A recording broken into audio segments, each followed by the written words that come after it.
when life gets challenging and the bumps in the road hit of the parenting journey, friction is created and the tension happens and we end up feeling burnt out.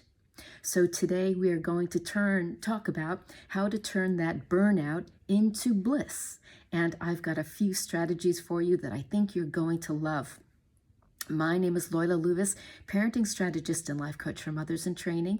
And I got into parent coaching because I had a really rough childhood and I thought I'm never going to make those mistakes again when I have a family. Maybe you recall some things that you didn't like in your parenting journey and decided that you weren't going to make those mistakes either.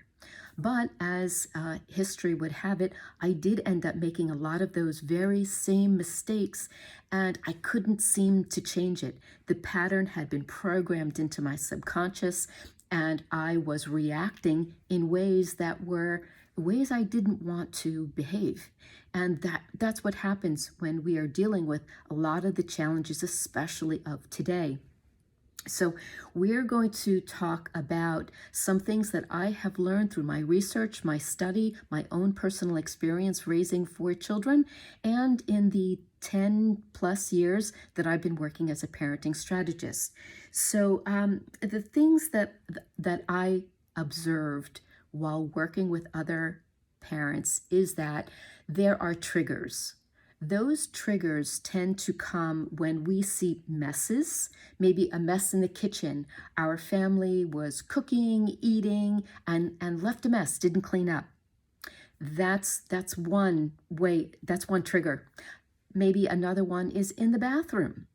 The kids leave a mess, don't clean up, towels everywhere, toilet's not flushed, right? Things like that tend to really start to grate on our nerves. Or they don't want to bathe when we need them to take a bath, right? Those are the bathroom triggers. And then, of course, there's the living room or the TV area, games, right? Video games and the computer world. Those things are another area that really create a lot of friction and frustrate us. Or maybe bedtime. Is that a source of friction for you where there's those bedtime battles? Our kids leave clothes on the floor, they don't put their things in the hamper, or they won't go to bed. Maybe they don't want to be left alone. Maybe they struggle with those transitions of going from playtime after dinner to getting ready for bed. So, or they don't want to stay in bed and they want to crawl back into mom and dad's room. So these are some really common sources of friction, and these are the triggers. And then we typically respond with frustration, exhaustion, or confusion about how to create a calm, assertive leadership, how to communicate in ways that get our children to listen, right? We're not asking for much. We just need some cooperation. And so today we're going to talk about how we can respond. We can respond in ways other than, right? What are the common responses to that friction, to that frustration, exhaustion, and confusion? Typically, we respond with yelling, bribing, threatening, right? Or just having a really bad, resentful attitude. I know that that's how I got through the first year of with my first child.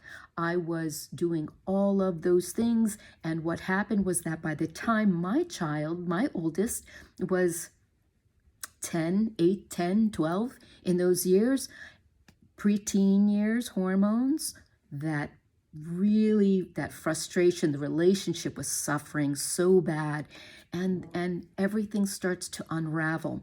So we want to avoid that happening. The best time to start with change is right now.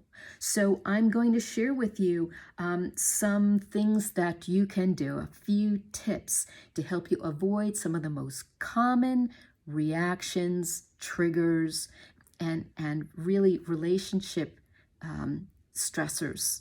So first one, let's talk about those messes, since that's such a big trigger. The strategy that I want to share with you is all around units of concern. So let me explain what I mean about what this concept of units of concern. If we were to take, if I were to have made something very beautiful and fragile, and I put a lot of time and effort into it, and I set it down on the kitchen table, maybe it's a vase, right? It's very fragile, delicate, beautiful. I made it. Who cares the most about that vase? Well, I do, right? You do if you made it. Whoever puts the most effort into something is the most invested in it. So I could say 100% of me is invested in the welfare of that vase, and maybe for a stranger, it would be 0% investment in the welfare of that vase. So I would be carrying, one could say, 100 units of concern for that vase in this instance, and a stranger would carry 0 units of concern for the welfare of that vase, okay? So when I'm talking about units of concern, I'm talking about the percentages of invested interest, and we could break those down into units. So 100 units would be like 100%. Okay, now that we have this concept clear, let's talk about the kitchen. How many units of concern do you have for the cleanliness of the kitchen versus maybe your child? How many units of concern do they have for the cleanliness of the kitchen? As you can see, if a child has 0 units of concern, they have no interest in keeping the kitchen clean. Whereas you, mom, dad, might be carrying 100 units of concern. So the way to shift, right, we have to shift so that there's a balance of units of concern for every area where there's friction involved. So the question becomes, how do you shift some of those units of concern to your child so that it becomes more balanced? So the answer to that is every child is different. There's no one-size-fits-all solutions, which is why I do all strategies customized. But you, mom, dad, you know your child. And each child, if you have more than one, is different. So what motivates one child is not necessarily the same as what will motivate the other child. So let's say in the kitchen, Tommy wants snacks. He loves his snacks. Well, if Tommy doesn't close the box, the little bag, the plastic packaging in the box, maybe those crackers or those pretzels or those popcorn is now stale. Well, when Tommy grabs for his snack and everything is stale, now he cares about what happened to his snacks, right? So this is a very natural way for children to now carry some units of concern. Because mom, dad, you don't go around closing those boxes. You leave them open so that a child can now experience firsthand what it's like to have a vested interest in this instance, in the box of snacks, right? So we can take that example and move it around to many different areas in the house. It takes creativity, and if you struggle with that creativity, I can help you with that, right? But it looks different for each child. So now let's move on to chores. Chores is another area where there tends to be a lot of friction, and our children maybe struggle to do their chores.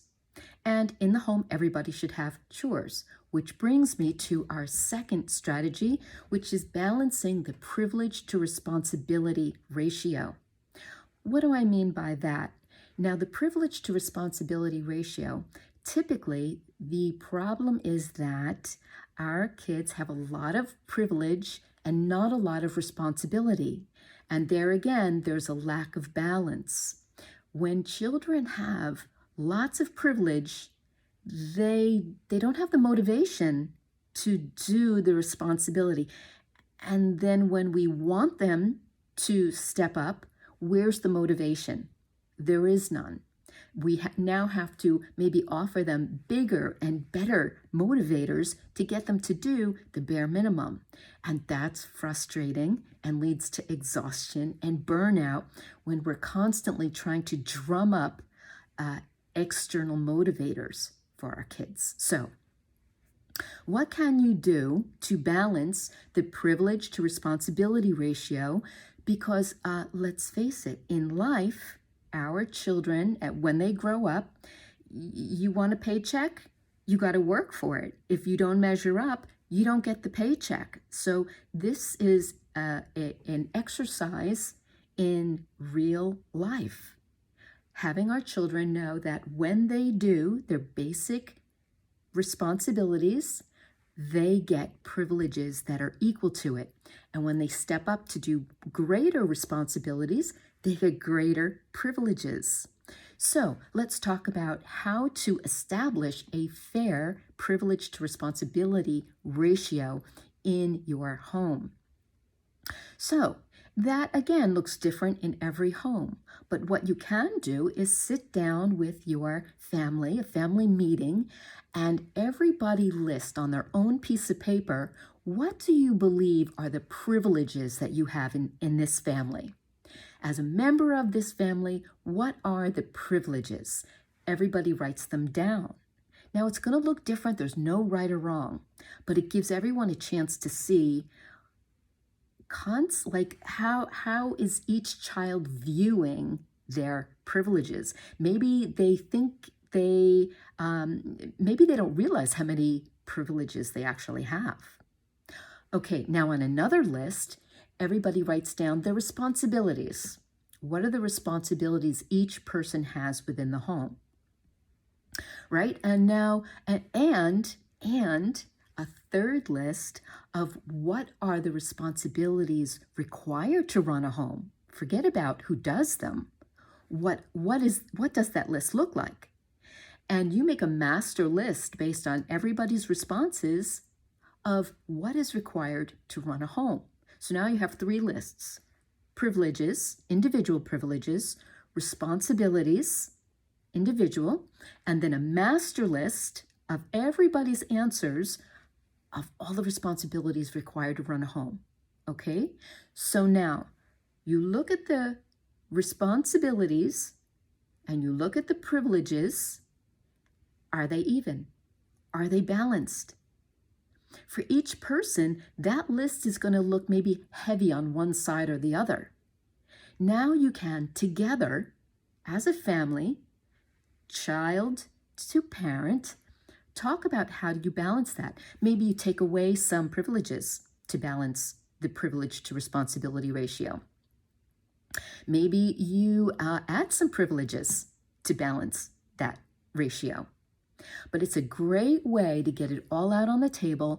And now, using that master list, if the balance is off, everybody can sign up for 1 or 2 more responsibilities to balance out that privilege to responsibility ratio if the balance is too high on the privilege and too low on the responsibility. Okay, but that is a tool, a resource that you can use to eliminate that friction, that frustration, that exhaustion around getting our kids to do their chores. Okay, now the next one I want to talk about is homework. This is a big one. This causes a lot of burnout for everyone. And the thing about homework is this. Now, I homeschooled my children for 21 years. So I really understand, especially now in this season, if you are suddenly find yourself educating from home, maybe this is a brand new concept for you, or you're seeing with your own eyes the frustration that maybe your child is having to do schoolwork. So let's talk about the motivators that we can use to help our children go in the right direction. So, what I want to share with you is that there is external motivation to do work and there is internal motivation to do work. And a child, typically in their immaturity, which is perfectly normal and understood, that immaturity means that they're looking for external motivators to help them move along in their schoolwork, to do the responsibilities. And it might feel frustrating as a parent to say, why should I have to give you things to bribe you to do your schoolwork, right? It gets hard to kind of always show up that way for our kids. But what I want to say to you is this. Early on in the educational journey, our children might discover that they don't like handwriting, or they don't like math, or maybe science is the academic that gives them a lot of trouble. And they may be saying, why do I have to learn this? I'm never going to use this again, right? And sometimes, they're right. They're not, maybe they're not going to use algebra or chemistry or, maybe they are, maybe they aren't. But the thing is, everything we do that's hard is developing a mental muscle. It's like lifting weights. Nobody really, not many people really enjoy going to the gym every day and lifting those heavy weights and straining their muscles and ripping them. But it's developing a strength that has purposes elsewhere in life. So what I'm saying is doing hard things builds a mental muscle that has great benefit down the road. So let's say a 5-year-old child wants to be Superman when he grows up, something ridiculous. And he can't understand why handwriting has anything to do with being Superman. But it does, right? The hard daily practice of handwriting or math or anything that a child struggles with helps them become stronger, like building internal muscles for the things they really want to do later on, because everything has challenges down the road. So this is one way to motivate a child, a conversation you can have, to motivate a child to do the hard things with schoolwork that maybe seem to have no relationship to something else they really want to do. There is that relationship. That's one piece of this strategy. The other piece of the homework strategy is this. External motivation. Sometimes giving a kid a treat or a goodie or extra screen time or something fun that they want helps them prime the pump. It helps them get going with something they're struggling to develop. You can offer them these bribes as long as you know and they know this is temporary to help things get going. And once they're in the flow, you can now use this external motivator for something else where they struggle, right? So external motivators they prime the pump to get kids doing things that they struggle to do, but it's not a long-term solution.